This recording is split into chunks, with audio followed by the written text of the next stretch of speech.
Fart proudly. You may be wondering why I would say this. Why should I be proud of a fart? What does this have to do with anything? What's this speech even about? Well, before I answer that, I'm going to read you something. Inquiry to learn physicians, chemists, and the enlightened age.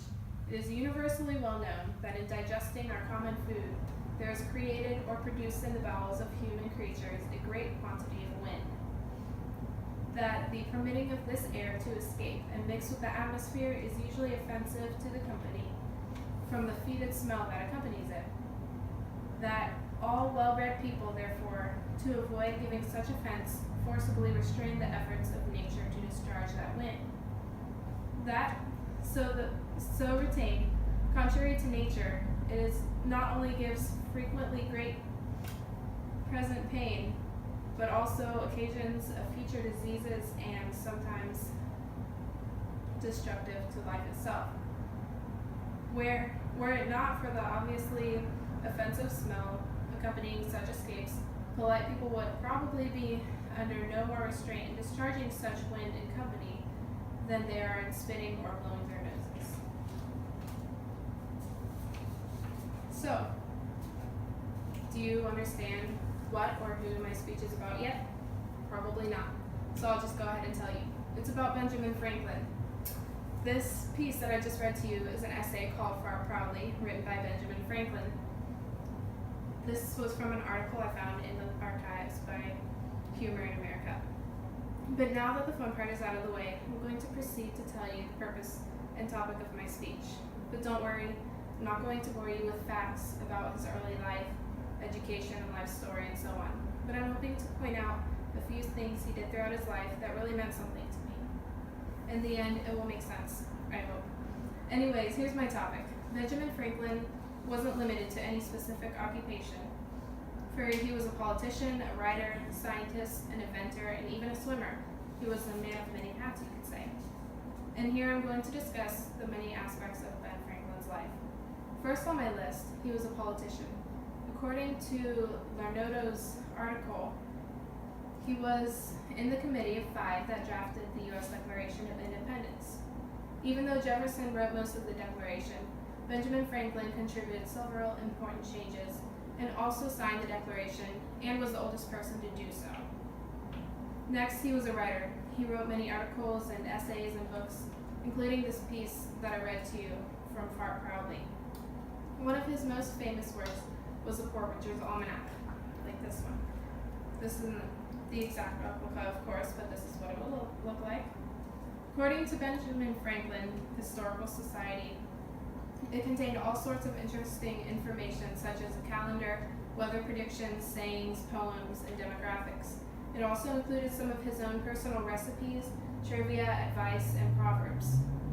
So it was basically Benjamin Franklin's very own magazine issue. A very successful one at that, perhaps the first. Benjamin Franklin was also a scientist. He made many contributions to science that we should all be familiar with. He experimented with the lightning rod and made many of his own discoveries about electricity, and even invented some of his own terms for its properties that we still use today. Terms like battery, charge, conductor, plus and minus. I found that out from ushistory.org. And one of his most widely known traits, he was an inventor. He came up with many things that we still use today. He invented the bifocals, which are glasses with 2 different lenses in the same pair.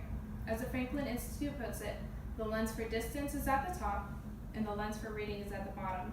Maybe a little hard to see on these, no pun intended, but these use the same basic structure. The distance lens is on the top, and the reading lens is on the bottom. He invented the Franklin stove, a new type of fireplace that produces less smoke and more heat. And he also came up with the idea of a flexible urinary catheter.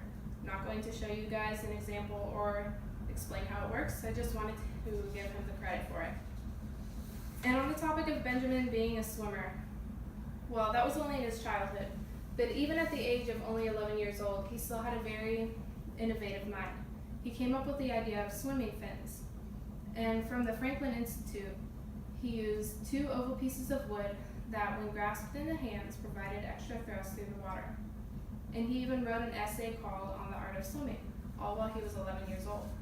By now you're probably thinking that this is just a boring speech about the life of a long dead dude, but I'm hoping to give you a little more reason and meaning for my speech.